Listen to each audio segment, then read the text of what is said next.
ternyata gue dinyatakan lolos SBMPTN 2019.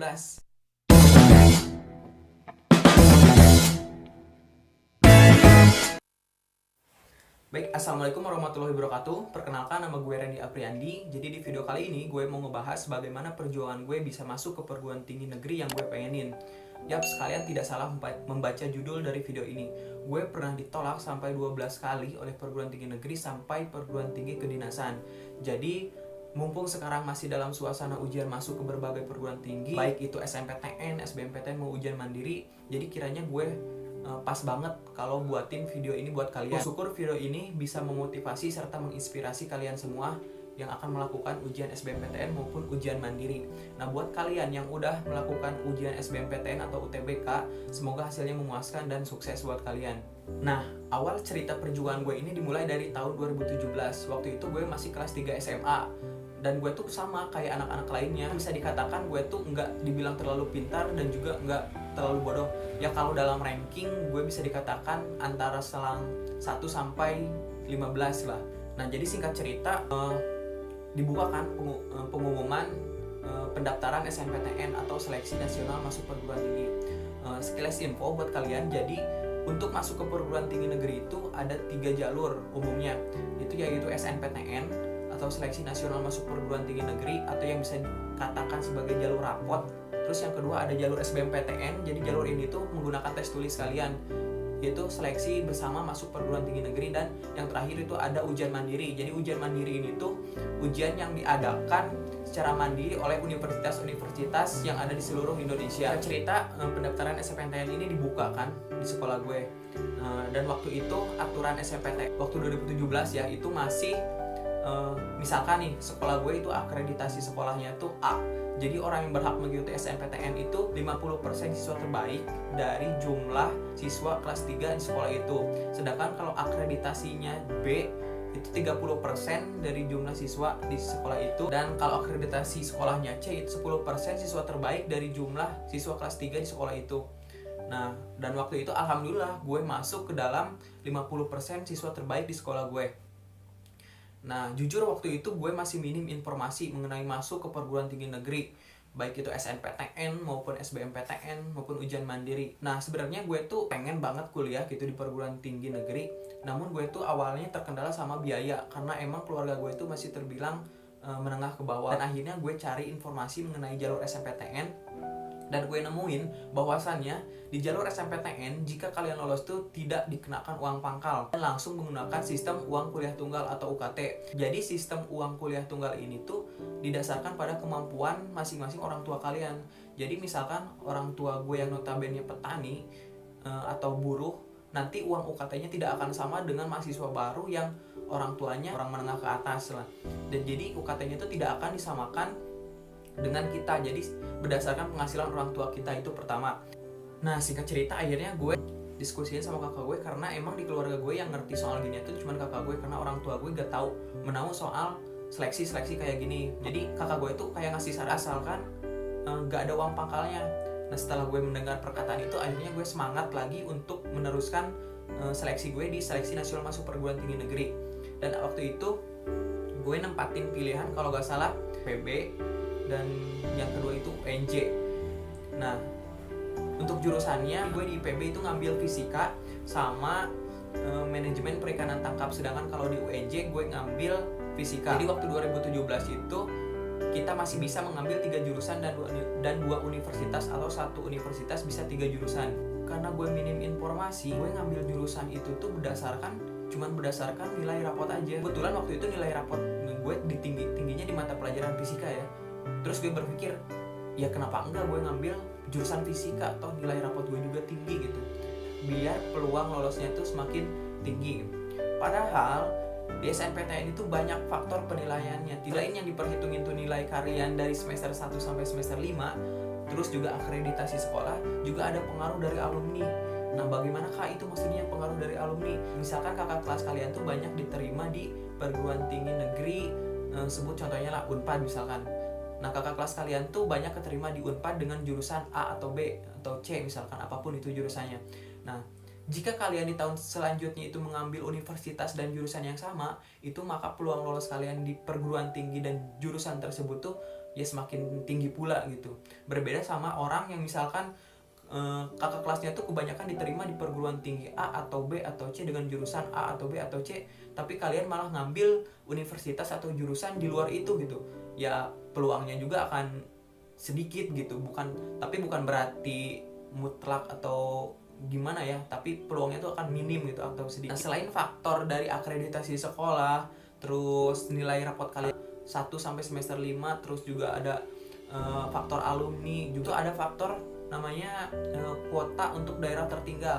Gimana kan maksudnya? Jadi untuk kuota daerah tertinggal ini tuh misalkan ada 2 orang nih, sebut saja si A sama si B. A ini nilainya tuh jauh lebih tinggi daripada si B. Misalkan si A sebut saja nilainya itu 95, sedangkan si B itu sebut saja 80 rata-rata si rapotnya tuh. Ketika 2 orang ini daftar di jurusan dan universitas yang sama, karena adanya kebijakan dari kampus ataupun kementerian tentang daerah tertinggal, daerah 3T ya, yang kemungkinan lolosnya lebih tinggi itu yang si B yang nilainya cuma 80, meskipun si B ini rata-ratanya di bawah si A yang nilainya itu 95. Apa sih tujuannya adanya kuota untuk mahasiswa dari daerah tertinggal atau pelosok ini? Jadi diharapkan mereka tuh setelah lulus pendidikan bisa membangun kampung atau desa-desanya secara sendiri gitu, secara mandiri. Jadi mereka tuh bisa berkontribusi dalam pembangunan desanya sendiri. Singkat cerita, pengumuman SNMPTN gue dibuka nih, dan hasilnya gue dinyatakan gak lolos karena memang perhitungan SNMPTN itu bukan hanya nilai saja. Jadi waktu itu gue masih minim informasi mengenai itu dan akhirnya gue dinyatakan gak lolos. Akhirnya gue ngikutin SBMPTN atau seleksi bersama masuk perguruan tinggi negeri, karena gue tahu di SBMPTN ini juga sama. Kalau kita keterima di perguruan tinggi tertentu itu tidak dikenakan uang pangkal alias langsung dengan menggunakan sistem uang kuliah tunggal. Akhirnya gue ikutan SBMPTN 2017 dan waktu itu gue kalau gak salah ngambil IPB, semua jurusan gue ngambil IPB, 3 jurusan. Nah kalau gak salah gue waktu itu ngambil pilihan satunya tuh ilmu kelautan, dan pilihan keduanya gue lupa, pilihan ketiganya gue ngambil ilmu komputer. Nah gue ngambil jurusan-jurusan itu tidak berdasarkan perhitungan yang matang, alias asal pilih aja, karena emang gue minim informasi tentang SBMPTN, bahwasanya adanya tentang universitas favorit, adanya tentang jurusan favorit, dan itu gue gak tahu. Jadi makanya gue di SBMPTN itu gue pilih asal aja jurusannya gitu. Gue persiapan SBMPTN itu cuma 10 hari. Terus ada kesalahan lain yang ada dalam diri gue, yaitu terlalu menyepelekan soal-soal SBMPTN. Jadi gue nganggapnya soal SBMPTN itu sama kayak soal UN gitu. Ya makanya gue tenang aja gitu, mau tes SBMPTN itu ya tenang-tenang aja, santai gitu, 3 hari juga bisa kekejar. Padahal soal tipe soal SBMPTN itu jauh lebih tinggi dibandingkan dengan tipe soal ujian nasional atau UN. Ada yang nanya kan, Kak, gimana dong kalau misalkan UN dan sama SBMPTN itu kan waktunya suka berdekatan tuh, jadi kita lebih prioritasin yang mana? Kalau saran dari gue, itu lebih baik kalian nyiapin buat ujian SBMPTN. Kenapa gue nyaranin gitu? Karena kalau kalian menguasai tipe-tipe soal SBMPTN atau tipe soal-soal yang lebih sulit, insya Allah ujian kalian di ujian nasional itu akan lebih mudah gitu, karena kalian udah menguasai soal-soal yang lebih sulit dari ujian nasional gitu. Jika cerita SBMPTN 2017 gue itu dibuka, yaps, kalian bisa tebak sendiri, gue dinyatakan gak lolos lagi. Dan selain gue ikut SNMPTN dan SBMPTN, gue juga waktu itu ikut namanya seleksi kedinasan, yaitu STIS. Kalau sekarang Polsatsis Politeknik ya. Waktu itu di sekolah gue yang ikut seleksi ini tuh cuma 3 orang, 1 gue dan 2 orang teman gue. Kita cerita, gue juga dinyatakan gak lolos nih di seleksi sekolah tinggi ilmu statistik ini. Nah, dengan berat hati dan rasa kecewa juga, ya sedih ada, kecewa juga ada, pokoknya campur aduk. Akhirnya gue bilang ke kakak gue bahwa semua seleksi yang gue laluin itu semuanya gak lolos. Ya mau gak mau, dari setelah itu gue harus ngulang atau nge-gap year buat nyiapin ujian seleksi di tahun berikutnya. Nah, singkat cerita di tahun 2018 ini gue mulai menata kembali yang salah dalam diri gue, baik itu dalam belajar, mental ataupun yang lainnya. Ada salah satu temen yang nyaranin buat gue tuh make Zenius. Itu tuh kayak bimbel online gitu. Dan karena kebetulan dia juga lolos, akhirnya gue beli Zenius dan gue pakai tuh Zenius. Kesalahan gue di tahun sebelumnya itu dalam ber-SBMPTN itu mungkin karena gue sistemnya ngafal gitu, bukan sistem konsep. Jadi maksudnya gimana? Jadi kalau sistem konsep, kalian mau dapet soal kayak gimana, digimanain juga jungkir balik kayak gimana soalnya itu, pasti kalian akan mengerti soal itu. Kalian tuh pasti akan tahu maksud dan tujuan dari soal itu. Ini tuh tujuannya apa tuh? Ini tuh apa sih yang dicarinya itu? Nanyain apa sih intinya? Jadi kalian tuh nemuin soal kayak gimana pun ya kalian pasti tahu. Dan bahkan sampai sekarang gue udah kuliah, konsep itu selalu ada gitu. Dan gue tuh gak pernah lupa sama materi-materi yang diajarin sama Zenius. Nah, singkat cerita 2018 SBMPTN ini dibuka kan, dan waktu itu gue malah milih untuk lintas jurusan. Kenapa gue milih lintas jurusan? Karena gue ngerasa gak cocok di Saintek, karena ngerasa cocoknya tuh gini, gue udah belajar berbulan-bulan tapi TO gue tuh gak pernah naik, dan gue tuh selalu ngerasa ngeluh kalau belajar Saintek gitu. Tuh ke otaknya tuh kayak susah masuk aja gitu, meskipun udah pakai konsep gitu, tapi ya susah banget itu masuk ke otaknya tuh. Akhirnya gue mutusin buat lintas jurusan ke Sosum. Setelah gue nyoba tentang mata pelajaran sejarah, karena emang sejarah itu emang gue udah suka dari SMA, sejak SMA. Setelah gue coba mata pelajaran kayak yang lainnya, kayak geografi, kayak ekonomi, enak juga gitu belajar di Sosum gitu, mudah masuk ke otak gitu, apalagi pakai konsep kan. Jadi akhirnya gue mantep buat lintas jurusan dari Saintek ke Sosum gitu. Waktu itu gue milih perguruan tinggi negeri UI semua.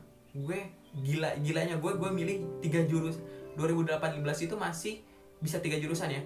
Dan waktu itu gue milih UI semuanya. Salah jurusannya, pilihan pertama itu ada kriminologi, yang kedua itu ada kesejahteraan sosial, dan ketiga itu ada sosiologi. Dan gue nempatin semuanya itu di UI. Kenapa gue milih UI? Karena IPB emang notabene Saintek, gak bisa Sosum.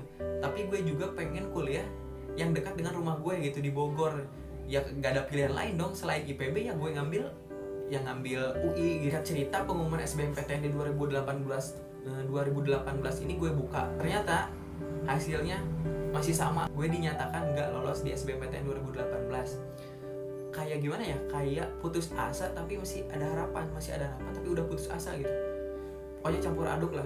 Nah, akhirnya gue gak berhenti di situ. Akhirnya gue nyoba lagi seleksi kedinasan STIS. Siapa tahu emang ada rezeki gue di sekolah tinggi ilmu statistik. Singkat cerita pengumumannya dibuka dan hasilnya gue sangat gak lolos. Nah, selain SBMPTN 2018 dan juga seleksi kedinasan yang kedua kalinya itu, gue juga nyari-nyari ujian mandiri yang gak ada uang pangkalnya gitu. Ya karena memang syarat dari kakak gue boleh kuliah asal di PTN yang gak nerapin uang pangkal gitu, langsung nerapin sistem uang kuliah tunggal. Dan akhirnya waktu itu gue nyari-nyari dan ketemu UGM waktu itu, karena emang UGM waktu 2018 itu nggak nerapin uang pangkal kalau sana. Ada cerita unik di sini. Jadi waktu itu gue ikut ujian tulis itu di Jogja. Jadi gini teman-teman, jadi biasanya ujian tulis UGM itu biasanya diadakan selain di kota Jogja, itu biasanya diadakan di Jakarta, Medan, Pekanbaru, dan kota Jogja itu sendiri. Dan waktu itu gue kebetulan mau seleksi di Jakarta kan, tapi kota di Jakarta ini tuh udah penuh gitu, dan akhirnya gue gak mau gue harus ikut seleksi di Jogja gitu. Soalnya kalau ke Medan gak mungkin lah, apalagi ke Pekanbaru. Makanya gue ikut di Jogja. Dan waktu itu gue ngeberaniin diri pertama kali ke Jogja tanpa gue tahu nanti udah sampai di Jogja tuh mau tinggal di mana, mau tidur di mana. Gue pokoknya nekat aja pergi ke Jogja gitu, sama ketiga teman gue waktu itu naik bis. Kita sampai di terminal di Jogja, di Jombor ya. Yang ketiga teman gue ini langsung ke Visipol karena mereka mendapat penginapan gratis di Visipol UGM, sementara gue masih pelangap longo di terminal Jombor. Dan akhirnya gue telepon kakak kelas gue yang kuliah di Jogja dan nanyain apakah dia masih di Jogja atau enggak. Ternyata dia enggak, dia tuh udah balik ke kampungnya, sehingga kosannya enggak bisa gue tempatin. Akhirnya dia nyaranin buat nelpon temannya dia lagi. Ya, temannya dia tuh kuliah di institut apa gue lupa namanya, pokoknya dia tuh di Jogja ada institut tentang teknologi itu, tapi gue lupa namanya. Dan gue tuh disaranin buat nginep di kosannya teman kakak kelas gue itu. Dan akhirnya gue diizinin, gue sampaikan bahwasanya memang ikatan alumni itu sangat penting buat kita. Tanpa kita sadari itu dimanapun kita berada, itu ikatan alumni itu benar-benar sangat membantu kita. Dan esokan harinya gue kayak survei lokasi, gue buat ngecek bener gak ada nama gue di universitas tempat gue ujian. Dan singkat cerita, begitu pengumuman UTUL UGM dibuka, setelah gue lihat hasilnya, gue sama dinyatakan belum lolos di ujian tulis UGM waktu itu. Gue tuh kayak gimana ya, udah pasrah, udah gak tahu mau apa lagi, karena SBMPTN udah gue ikutin, seleksi sekolah tinggi ilmu statistik gue ikutin, terus ujian tulis UGM juga udah gue ikutin, tapi hasilnya nihil gitu. Gue ngerasa di situ kok goblok banget gitu. Dan akhirnya waktu itu kalau gak salah ada tuh pembukaan vokasi UGM lewat nilai jalur UTUL UGM. Jadi nilai UTUL UGM itu digunain buat seleksi di vokasinya itu, di D3 nya UGM itu. Nah akhirnya gue nyoba waktu itu karena emang seleksinya gak ribet, hasilnya sama, gue dinyatakan gak lolos. Terus selain itu juga gue ngikutin yang namanya seleksi mandiri UNY, Universitas Negeri Jogja. Seleksi mandiri UNY itu menggunakan nilai dari SBMPTN kita, tapi nilainya tuh kita gak tahu. Pokoknya hasil SBMPTN kita mau jelek ataupun bagus itu digunain buat seleksi mandiri di UNY. Dan hasilnya apa? Gue masih tetap sama dinyatakan gak lolos. Jadi di 2018 ini gue harus mengulang kayak kesalahan-kesalahan yang pernah gue lakuin di tahun 2017. Dan semua seleksi yang gue ikutin di 2018 ini semua hasilnya nihil. Nah setelah gue dinyatakan gak lolos di berbagai seleksi yang gue ikutin di tahun 2018, akhirnya mau gak mau ya gue dari pertengahan 2018 sampai akhir 2018 itu gue nganggur gitu, diam aja di rumah. Ya depresi juga lah, kecewa juga, rasanya ngapain-ngapain tuh gak ada gunanya gitu. Terus di awal tahun 2019 akhirnya gue ditawarin kerja sama salah satu keluarga gue buat kerja di kantor Wali Kota Jakarta Utara, itu bagian staf PJLP. Staf PJLP ini kayak apa ya, penyedia jasa lainnya gitu. Jadi ya gue mah kerja apa aja dilakuin gitu, kerja apa aja gue lakuin, kalau gue bisa gue lakuin. Gue bawa mobil, gue nganter atasan. Pas gue masa-masa kerja di awal 2019 ini, gue ada kepikiran kan, kenapa gue nggak nyoba lagi gitu buat SBMPTN gitu di 2019. Karena emang 2019 ini kan tahun terakhir gue gitu istilahnya. Dan akhirnya waktu itu gue mutusin buat ikut SBMPTN lagi di 2019. Akhirnya gue persiapin, gue belajar lagi, gue belajar sambil kerja. Gue pulang kerja jam 4 sore, gue ngeprint soal, datang ke kosan gue kerjain, sampai akhirnya gue ketiduran di tumpukan soal-soal yang gue print tadi sore itu. Dan gue itu lakuin secara rutin sampai menjelang hari ujian itu tiba. Tahun 2019 ini ada perbedaan sistem seleksi SBMPTN-nya. Jadi pertama itu tidak ada plus minus. Terus namanya juga bukan SBMPTN, tapi kita ada UTBK dulu atau ujian tulis berbasis komputer, baru SBMPTN. Sedikit informasi buat kalian. Jadi sistem penilaian di SBMPTN 2019 ini tuh menggunakan teori respon butir. Apaan tuh Kak teori respon butir? Jadi teori respon butir ini penilaiannya tuh terbagi menjadi 3 tahap. Jadi ketika kalian menjawab soal, tahap pertama jawaban kalian tuh cuma dihitung benar apa enggaknya. Misalkan kalau kalian salah itu 0, enggak jawab itu 0, dan kalau kalian jawab benar itu poinnya 1. Tahap kedua ini baru jawaban dari soal-soal yang kalian jawab itu diklasifikasikan menjadi soal tipe gampang, sedang, dan sulit. Terus kita tahu soal itu sulit, terus sedang, atau mudahnya dari mana. Jadi semakin banyak orang-orang yang menjawab, misalkan contoh soal A, jadi semakin banyak orang yang menjawab si soal A ini dengan benar, maka si bobot soal itu menjadi rendah atau mudah, dianggap sebagai kategori soal mudah. Berbeda sama misalkan kebanyakan orang jawab soal ini tuh salah, terus kalian satu-satunya orang yang berhasil menjawab soal ini dengan benar, maka bobot jawaban kalian di soal itu ya pasti tinggi gitu. Sedangkan nah terus selanjutnya di tahap ketiga itu baru adanya pembobotan. Gue gak tahu pembobotannya berapa, cuman kalau udah ketahuan kalian jawab soal banyak yang sulit terus kalian jawab benar, ya pasti pembobot di tahap 3 kalian itu pasti tinggi-tinggi. Nah singkat cerita, UTBK di 2019 ini dibuka kan, dan waktu itu gue cuman ngikut 1 kali karena memang UTBK di 2019 ini waktu itu tuh bisa diikutin 2 kali. Jadi kalian bisa ngikutin ujian seleksi itu sebanyak 2 kali, dan waktu itu gue cuman ngikut sekali karena terkendala sama biaya. Waktu itu gue cuman belajar tambahan itu pakai buku yang kecil itu, buku Sistem Kebut Semalam SKS. Nah waktu itu gue tambahan pakai buku itu, gue baca tiap hari sampai tamat terus. Singkat cerita, nilai UTBK gue ini keluar kan, karena memang istimewanya ujian tulis berbasis komputer di 2019 ini kita tuh tahu nilai kita sendiri. Jadi kita tuh bisa memprediksi nilai kita tuh cocoknya tuh ke jurusan mana gitu, universitas apa. Jadi kita tuh bisa memprediksi sendiri, berbeda sama tahun 2018 ke belakang. Jadi kita tuh nggak tahu nilai kita jelek, nggak tahu kita nilai bagus, pokoknya kita ngambil jurusan A, B, C, maupun itu jurusan favorit ataupun yang enggak.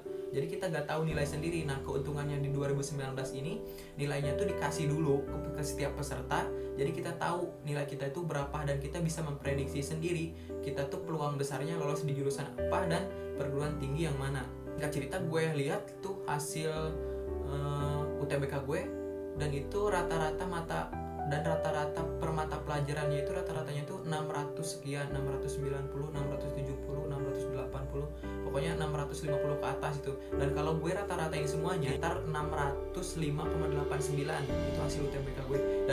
Dan gue ngira itu kecil banget, karena ya anggapan orang nilai-nilai gede itu kayak 700, 800, 900, 1000 ya kalau skala 100. Dan gue nganggap nilai gue itu kecil, kayak gue tuh udah pesimis banget. Tapi ternyata setelah gue bandingin sama temen-temen di grup WA gue, ternyata mereka tuh kebanyakan dapat rata-ratanya tuh sekitar 300, 400, 500, bahkan jarang yang 600. Dan gue nganggap itu berarti nilai gue tinggi juga ya. Dan gue nganggap itu, dan akhirnya setelah itu gue putusin. Pertama gue tuh ngambil UI jurusan arkeologi.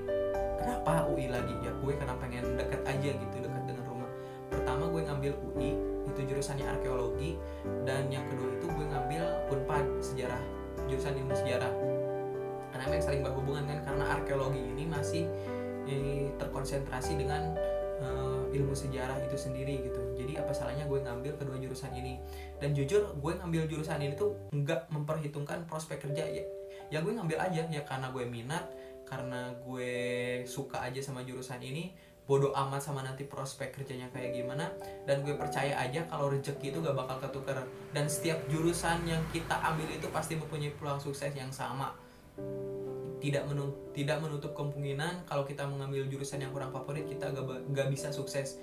Gue keyakinannya sama gitu doang. Singkat cerita, gue masukin pilihan jurusan itu ke dalam SBMPTN gue karena di 2019 ini kan kita cuma bisa ngambil 2 universitas 2 jurusan ya, bisa 1 universitas 2 jurusan, bisa 2 universitas 2 jurusan gitu, masing-masing 1 jurusan gitu. Ketika pengumuman SBMPTN itu tiba dan gue kaget dong hasilnya, ternyata gue dinyatakan lolos SBMPTN 2019.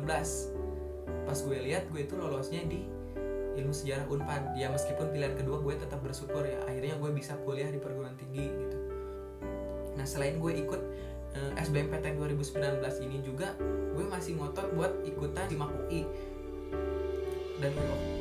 Dan karena emang SIMAK UI di 2019 ini tidak menggunakan uang pangkal. Jadi UI itu di 2019 membuka lagi seleksi regulernya di SIMAK. Jadi kita tuh kalau keterima di SIMAK meskipun itu ujian mandiri ya nggak kena uang pangkal. Sebenarnya gue berharap banget buat bisa keterima di SIMAK UI. Tapi setelah gue lihat hasilnya, gue nyatakan gak lolos. Terus selain itu juga gue ikut UTUL UGM lagi. Sekarang gue ikut seleksi di Jakarta. Waktu itu kalau gak salah gue ikut seleksi di Universitas Pancasila. Selain ikut SBMPTN, SIMAK UI, dan UTUL UGM juga di 2019 ini, gue juga ikut seleksi, masih tetap ikut seleksi kedinasan. Yaitu tapi berbeda sama tahun-tahun sebelumnya. Di tahun 2019 ini gue ikut seleksi kedinasan di Sekolah Tinggi Sandi Negara, dan waktu itu gue alhamdulillah lolos sampai tahap 3 kalau gak salah, psikotes gitu. Nah, jadi gitu teman-teman, kisah perjuangan gue buat bisa masuk ke perguruan tinggi negeri yang gue pengenin. Itu benar-benar sulit, gak semudah yang kalian pikirkan. Jadi gue cuma mau nyampein ke kalian bahwasanya sebenarnya dalam hidup ini tidak ada kegagalan. Kegagalan itu hanya tertera pada mereka yang berhenti mencoba. Jadi maksudnya gini, ketika kalian mengalami kegagalan, selagi itu masih ada kesempatan, coba aja, gak apa-apa. Gue aja angkatan 2017 dan baru masuk di 2019, itu is okay, gak apa-apa. Jadi selagi masih ada kesempatan, coba aja terus sampai kesempatan itu benar-benar hilang. Dan pesan juga buat kalian, sebaiknya jangan ikutin langkah gue, yaitu baru memikirkan kuliah di mana dan jurusan apa itu pas kelas 3 SMA. Gue lebih salut sama mereka yang udah memikirkan masa depan mereka sejak dari SMP gitu. Bahkan sejak dari SMP. Meskipun kebanyakan yang baru mikir buat kuliah itu kelas 1 sampai kelas 2 SMA gitu. Tapi gue tuh salut sama mereka yang udah kayak, gue tuh nanti mau kuliah di mana ya, mau ngambil jurusan apa ya. Gue tuh salut sama mereka yang udah memikirkan masa depannya sendiri sejak sedini mungkin gitu. Berbeda sama gue yang baru kepikiran buat lanjut kuliah dan itu masih bingung buat ngambil kuliahnya di mana sama ngambil jurusannya apa. Jadi itu kisah-kisah perjuangan gue dalam SBMPTN. Syukur-syukur itu bisa memotivasi diri kalian sendiri. Dan sebenarnya gue buat video ini tuh bukan apa-apa, karena gue tuh yang pengen ngeabadiin pengalaman-pengalaman gue tuh biar suatu saat gitu ketika gue udah kerja, udah gue menikah, terus lihat kembali kisah-kisah ini tuh gue tuh bisa ada sedikit rasa bangga gitu. Cuman gue tuh kayak males aja, kayak kalau gue nulis pengalaman gue itu di blog, kayak gue tuh males ngerangkai kata-kata gitu, males aja gitu nulis. Makanya gue buat video terus gue upload di YouTube gitu. Dan semoga ini bisa menginspirasi kalian semua. Di video selanjutnya mungkin gue mau ngebahas tentang jurusan yang gue ambil, yaitu ilmu sejarah. Nanti gue akan bahas ilmu sejarah itu ngebahas apa aja sih, apa aja yang dipelajarinya, terus bagaimana prospek kerjanya nanti ke depan. Kalau kalian setuju, please komentar, like, and subscribe video gue kali ini. Terima kasih yang udah nonton video ini. Sukses buat kalian yang lagi SBMPTN ataupun yang udah melakukan ujian SBMPTN, dan persiapin juga buat kalian yang mau ngikutin ujian mandiri nanti. Sukses buat kalian semua.